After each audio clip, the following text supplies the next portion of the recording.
Nos différences, parce qu'elles ont un sens, seront nos références si elles se traduisent en puissance.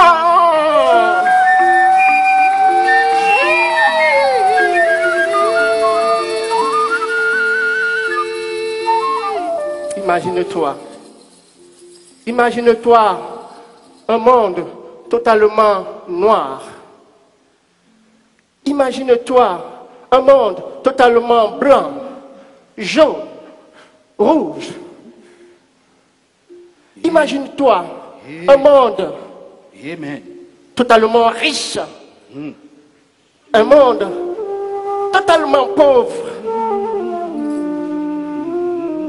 Imagine-toi un monde totalement uniforme où chacun aurait ta forme. Imagine-toi ce monde, ce ne serait pas le monde.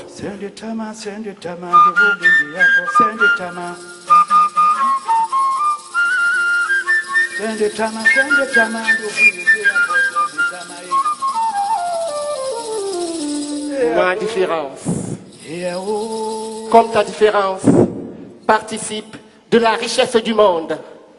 Ma différence, comme ta différence, participe de la beauté du monde, du sel du monde. Ma différence, comme ta différence, participe du fondement même du monde, de l'essence du monde, je veux dire de la vie du monde. Dans ce poème, ma différence, le sujet n'est pas exhaustif, faut-il le rappeler. Tout au moins, j'ai essayé d'énumérer les situations de différence qui peuvent faire souffrir les humains, que ce soit la différence raciale, la différence sociale, la différence sur le plan, par exemple, de l'intelligence, etc., etc. Ce sont des situations humaines dans lesquelles les uns les autres se retrouvent ou pourraient se trouver, qui font parfois souffrir. Et pourtant, dans nos différences, faut-il le remarquer, il y a de la richesse. Donc moi j'appelle par ce poème-là à une compréhension d'abord, c'est un appel à la tolérance des différences, tout en faisant remarquer que les différences sont toujours un apport de plus, c'est toujours de la richesse en fait qui est négligée, parfois combattue. De différence et d'alliance autour de la poésie qui restera, j'en suis convaincue depuis que j'écris, depuis 25 ans aussi, un lien social et très émouvant entre les gens. Ma poésie est une poésie qui est totalement ancrée dans le réel. Il ne s'agit pas de parler, n'est-ce pas, de l'amour des fleurs ou des fleurs qui font de l'amour, mais de s'intéresser précisément aux préoccupations de nos contemporains et d'essayer donc, en s'intéressant à ces préoccupations, de trouver des mots, de magnifier le langage, la langue française que nous utilisons, mais aussi nos langues locales. D'ailleurs, vous remarquerez également que lors de mes récitals de poésie, il y a toujours nos langues locales qui accompagnent et qui agrémentent, n'est-ce pas, le récital fait en français, car, comme le disaient nos père de la négritude, c'est la poésie s'incarne véritablement lorsqu'elle se fait chant et danse.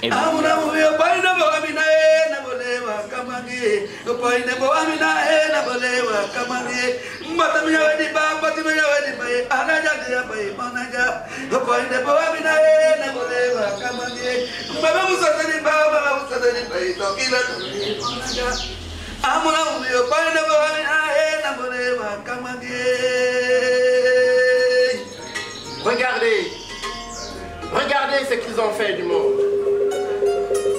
Regardez ce qu'ils ont fait de la nature héritée de nos pères. C'est justement une comédie poético-musicale parce que c'est une poésie que je présente avec un habillage tout à fait singulier. Ce n'est pas la poésie comme on a l'habitude de le voir en Occident ou bien dans d'autres pays. C'est un concept qui a été travaillé et comme je suis à la recherche, n'est-ce pas, de la singularité et de l'excellence, et j'ai essayer de trouver des agréments dans ma culture, dans la culture camerounaise africaine, qui habille, qui épice, n'est-ce pas, le verbe, afin de le porter encore plus haut. Je te dis merci pour l'état d'humanité que vous avez pour nous. Vous avez un coffre-fort, c'est votre âme. Et dans ce coffre-fort, il y a un trésor. Ce trésor, c'est nous.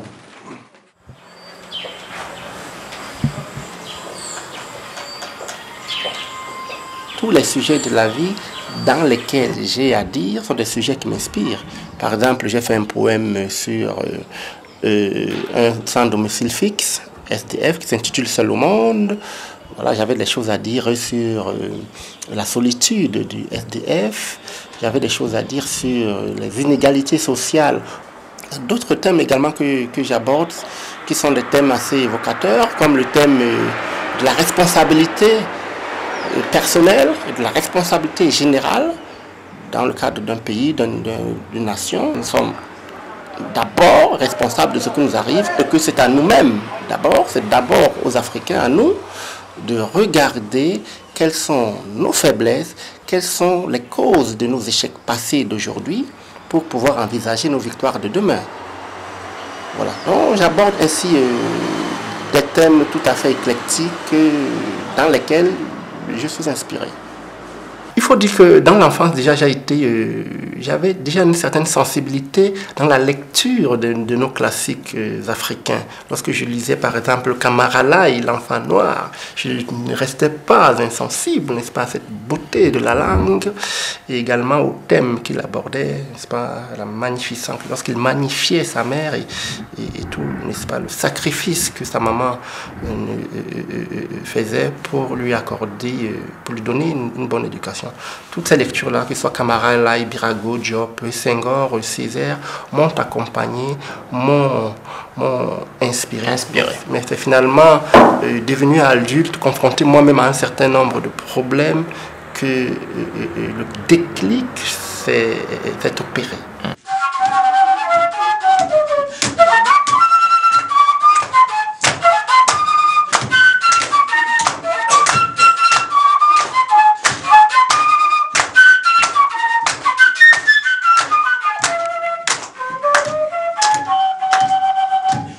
Mon peuple doit ensemble se lever, ensemble marcher, ensemble résister, ensemble oser. Debout, mon peuple, main dans la main, les yeux fixés vers ton destin, ton esprit marqué par tes souvenirs, ta vérité orientée par ton devenir. Voilà bientôt des jours heureux. Oh, mon peuple! Quel peuple! La poésie, c'est une base de la communication et c'est aussi une sorte d'amour entre les peuples. Ce que je fais aujourd'hui n'est que la réminiscence de ce que je faisais déjà avec, n'est-ce pas, un approfondissement. Donc, mais parallèlement, je suis expert culturel, diplômé, n'est-ce pas, comme vous l'avez dit, en fonction publique internationale, option culture et développement. Mais ma préoccupation même, c'est comment les industries créatives et comment les industries créatives peuvent-elles être un moteur de développement et de diplomatie culturelle durable en Afrique et singulièrement pour le Cameroun. Ce que vous êtes en train de faire et de faire très bien, la diplomatie culturelle devait avoir toute sa place et au sommet de cette diplomatie culturelle, la poésie doit avoir la première des premières places.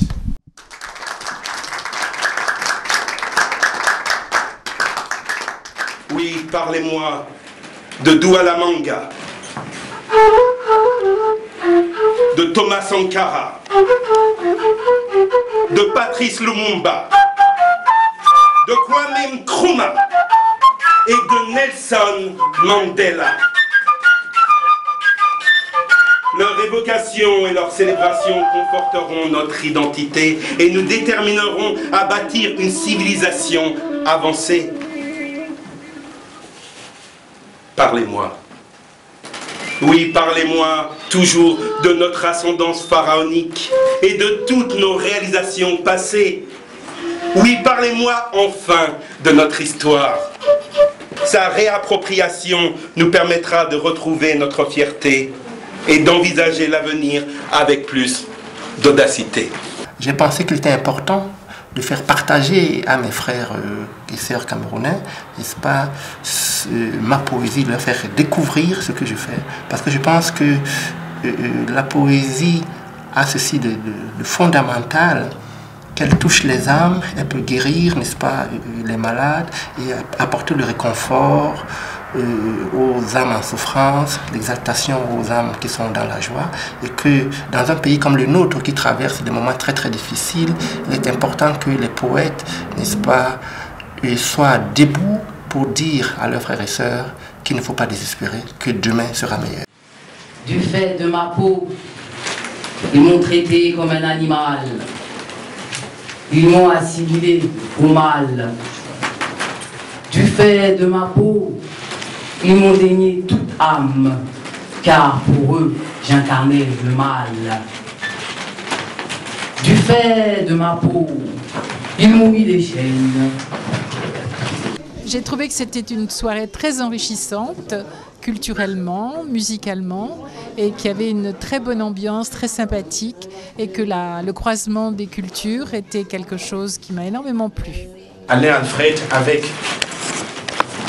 le même enthousiasme, la même générosité, la même capacité précisément à apporter à l'autre le sourire, à apporter à l'autre des idées qui ont caractérisé précisément nos premiers moments de rencontre.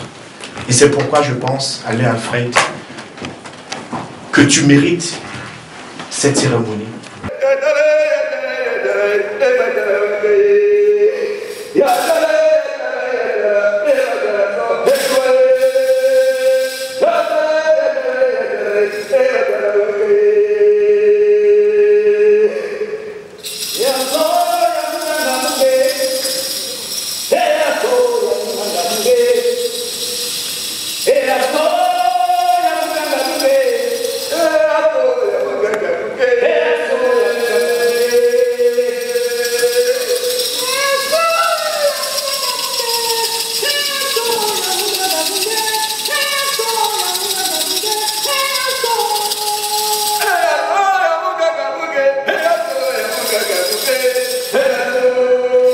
Di